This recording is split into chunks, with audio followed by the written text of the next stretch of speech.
అంటే ఇష్టం big boss contestant మీకు మేడం? సో ఎందుకు మేడం?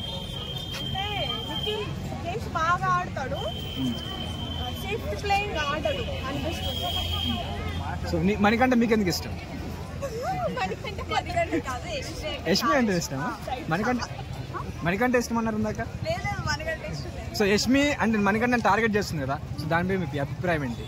తను నచ్చినట్టు ఆడుతుంది, కాకపోతే మణికంఠ డిస్టర్బ్ చేస్తున్నాడు వచ్చి మధ్యలో, అంటే అందరినీ డిస్టర్బ్ చేస్తుంది. కానీ యష్మి తన ఆట ఆడుతుంది, అంటే ఒక టైగర్ ఆడుతుంది.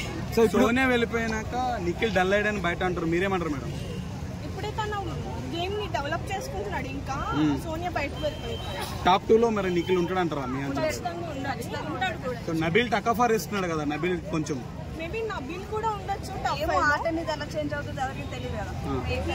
విష్ణుప్రియ పృథ్వీ మధ్యలో లవ్ ట్రాక్ జెన్యూన్ అంటారా ఫేక్ అంటారా? ఫేక్ అది. ఫేకేనా? మరి ఎందుకు అంత ఎక్సైట్ అవుతున్నారు లోపల?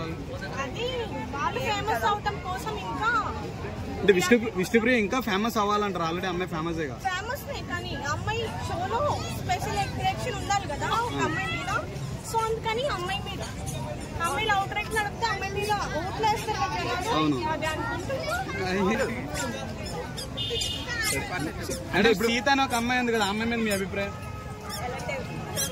సో యష్మి వల్ల అంటే నిఖిల్ మళ్ళీ ఇన్ఫ్లుయెన్స్ అవుతున్నారు, పృథ్వీ కూడా ఇన్ఫ్లుయెన్స్ అవుతున్నారు అంటున్నారు. అలా ఏం లేదు, సోనియా వెళ్ళిపోయింది, ఫ్రెండ్షిప్ చేసుకుంటున్నారు, అందరు రూమ్మేట్స్ ఎలా ఉన్నారు, యష్మి కూడా అలాగే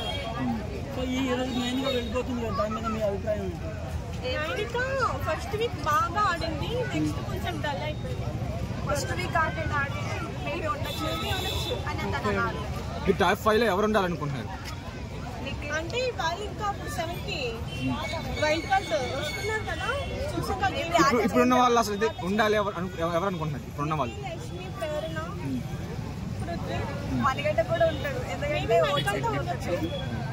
సో ఇప్పుడు మీరు ఎలిమినేట్ చేయాలనుకుంటే ఆ 8 మందిలో ఎంతమందిని ఎలిమినేట్ చేస్తారు, ఎవరిని ఎలిమినేట్ చేస్తారు? ఆలోచించట్లేదు. అందరూ ఉంటే బాగుంటుంది. ఉన్న దాంట్లో వర్స్ట్ ఎవరు? ఉన్న దాంట్లో వర్స్ట్ కంటెస్టెంట్ ఎవరు మీకు అనిపించింది? అలా ఏం లేదు, ఎవరికే వాళ్ళు ఆడుకుంటారు, సో అలా ఏం చెప్పలేము మనం. Thank you.